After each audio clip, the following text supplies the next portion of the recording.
In light of the recent severe weather in the southeast United States, I wanted to give some suggestions that I've learned in our full-time travels and also from reading in many Facebook groups over the past 9 to 10 years. Questions about dealing with high wind or hurricane risk come up in the groups quite a bit. I've compiled a list of as many items as I can to share in this video. First of all, if you get any value at all from this, please consider liking this video and subscribing to our channel. It really helps us with YouTube. I want to start with kind of a high level of the topics that I want to cover in this video, and it's going to be RV safety, a bug out plan, food, water, power, long-term, short-term, emergency communications, insurance, and driving and wind. One more important detail, this is how I feel when people in those groups give the advice to just get out of there, leave, pack up, go. That's why you have an RV.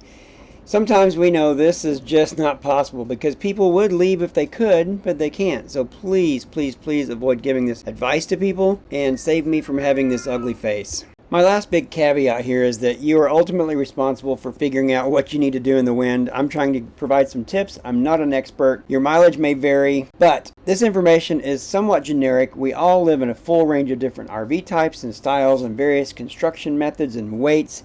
So this kind of applies to everyone, but there will be differences between RV types. For example, a 10,000 pound camper is not going to have the same impact in the wind as a 40,000 pound Class A. Under the RV safety category, let's talk about some of the things that can be done to possibly limit risk and damage. And keep in mind that there is really nothing you can do to prevent damage or significant damage if the wind is at some really high level. These recommendations are simply advice that may help, but with too many variables to have any kind of assured outcomes. To be clear, this video is a set of suggestions that might help with no guarantee as to your individual results.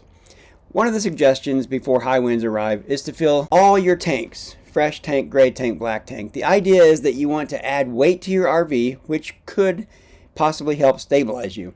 The challenge with this in my mind is that if you fully fill your gray and your black tanks, you can't really add more to them. And if you're staying in your RV throughout this windy period, how does that work? So maybe only half fill the gray and half fill the black just to add some more weight.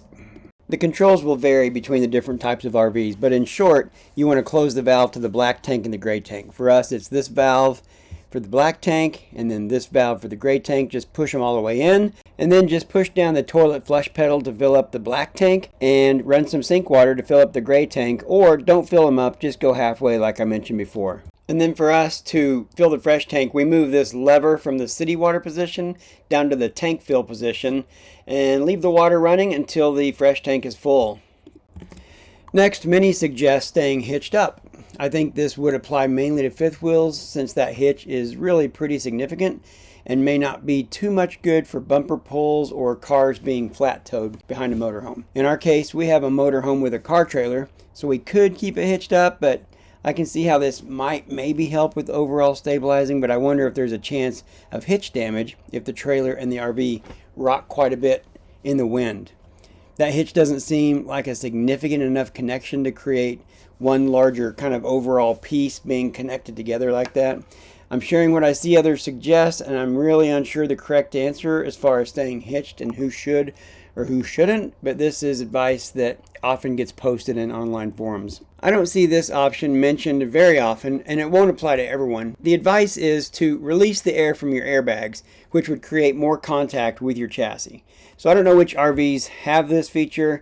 For us, we release the air in the chassis system before we level, and this lowers the motorhome and reduces the amount of lift required to level. But look into the airbags, see if your RV has airbags, and check it out as another option during wind mitigation.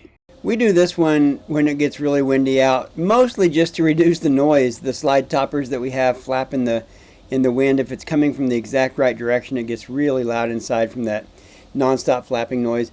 But I think bringing in the slides is probably a good idea. You don't want the wind to somehow mess up the slide alignment or something like that, either by having the wind hit the slide itself, or if the RV were to rock any at all and move and mess up the slide alignment.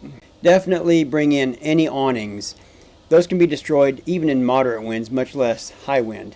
I think most people know this one, and we never try to leave awnings out overnight or when we leave for any amount of time.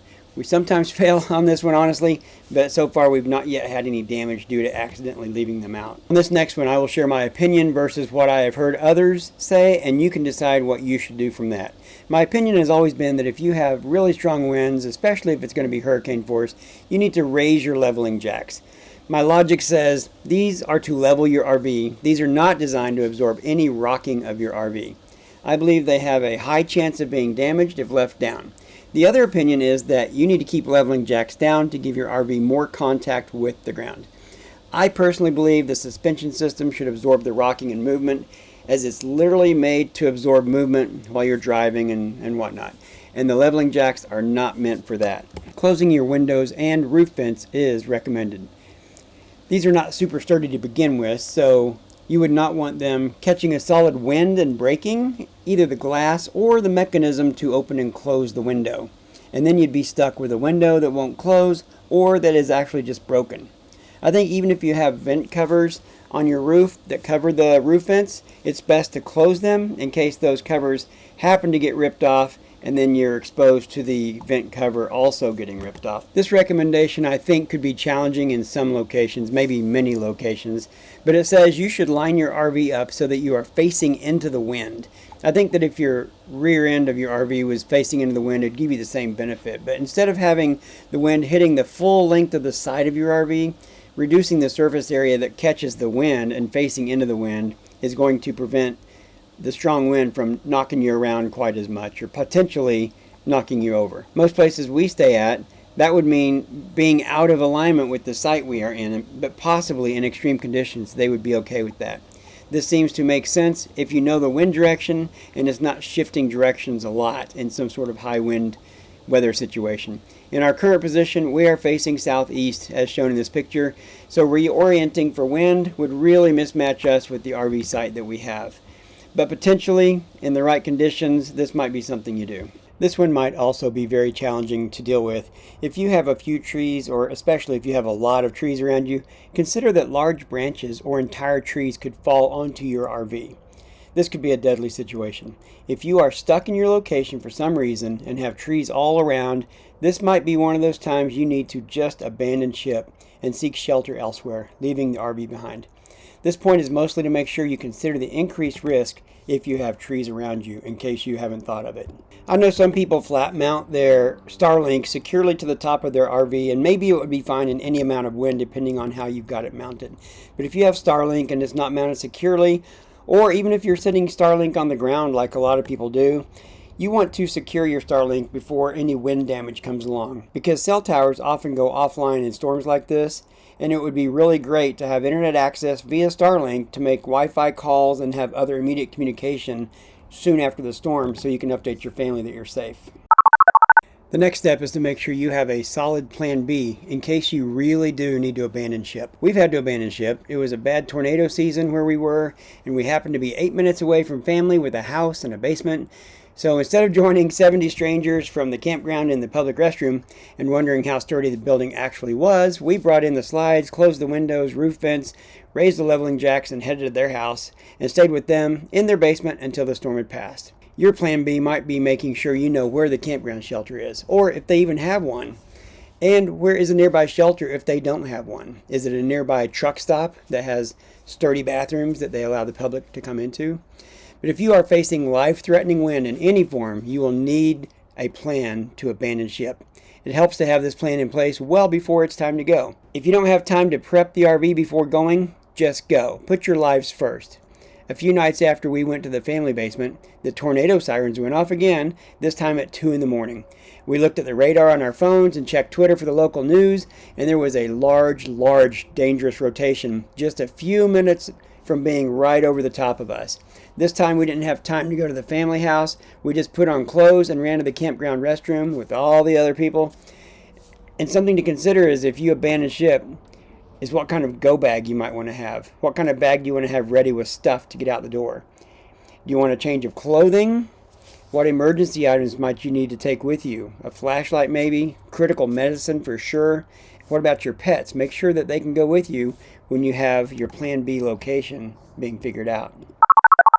The next topic is food, water, and power. both for immediately after and potentially long-term after. There's a good chance that your campground utilities could be affected, and if power is out in a large area for a while, getting food and fresh water could be challenging. And if your campground loses power, do you have a generator or solar as an option to function until power is restored? You may or may not have time to stock up on things before the storm, and often when big storms are coming, stores get wiped out pretty quickly. Make sure you can make it a few days with what you have on board, both food and water, and if possible, have a plan for your own power source. And don't forget, if you have a generator, make sure you have some fuel on hand for that generator. This is a topic that can easily become a rabbit hole in terms of how long to plan for. For some, after a major weather event, it could be many weeks before power is restored, for example. Or fuel could be scarce from before the storm and for many weeks after. So just be aware of these considerations and use your best judgment for the situation. It would also be wise to have at least a basic first aid kit if you don't already have one. Next up is emergency communications during and after the weather event. There are a few options for this and probably others that I just haven't thought about or thought of yet. But for you to communicate to family that you are safe, and for others perhaps kids and grandkids to let you know that they are safe, you really cannot rely on normal messaging options to be available. If cell systems are offline, then what? But if you have Starlink, then you also need power. But at least then you can get messages out, assuming your phone or laptops have a charge. As of this video, in October 2024, if you have an iPhone 14, 15, or 16, or the Google Pixel 9, these have a satellite-based SOS system built into the phone directly. There may be other Android systems, but that's all I'm seeing today when I search. But that changes quickly. Before iOS 18 on the iPhone, the SOS satellite system feature was only allowed for emergency messaging. Your messages went to an Apple call center dedicated to these messages, where they would then dispatch emergency responders to your location based on your message to them. But you could not message just anyone. Now with iOS 18 out, you can now message anyone else that has the iPhone 14, 15, or 16 also on iOS 18. For now, Apple is eating the cost of this feature and reserves the right to pass along some charge to consumers sometime in the future if they choose to. The ability to use your own smartphone to directly text over satellite is really pretty amazing. And in emergencies, this can bring a huge peace of mind contacting family and friends, and possibly could bring emergency services to your location if needed. Some people buy a Bluetti or Jackery from around $150 to several $1,000s to have an emergency source of power, and also then potentially a Garmin device, which is also capable of sending messages over satellites. However, the Garmin will charge you a plan cost of at least $15 a month as of today. For ease and low cost, you can just get a smaller battery pack for like $20 on Amazon. Make sure it's charged at all times, or definitely going into a weather event. This would at least make sure that you could use your phone a few times. Next up, you should already have in place, but make sure you have good insurance for your RV. If you're full-time, make sure to tell the agent when you buy the policy.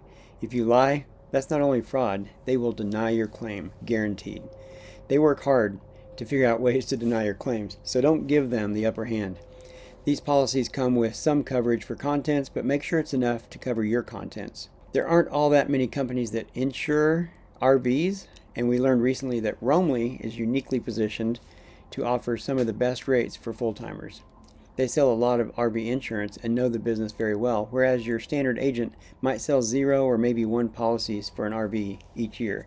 So their knowledge really is just limited about your unique needs. For us, Roamly kept us on Progressive, but cut our cost by hundreds of dollars and increased our coverages across the board, sometimes by a lot. I don't get paid to mention Roamly, but we had such a positive experience, we were telling everyone about them. But during a storm, you'll have some level of peace of mind if you know your RV and contents will be replaced by insurance, and you can just focus on safety. The last topic related to wind and RVs is related to driving, when to stop driving in the wind. This becomes somewhat a personal preference to some extent.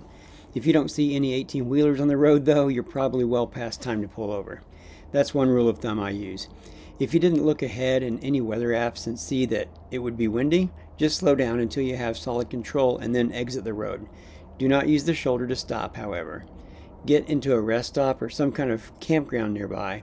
If the wind will go all day, just find a campground and park it. You'll burn more money in fuel driving in the wind than the campground costs potentially. And it's really just not safe to drive that big rig in the high wind. Not for you and not for anyone around you. Thank you so much for watching. We appreciate that very much. Please leave comments or questions. If you disagree or have other feedback, we'd love to learn from you as well. And we appreciate if you can hit the like and subscribe for us and come back and check us out again. Thank you.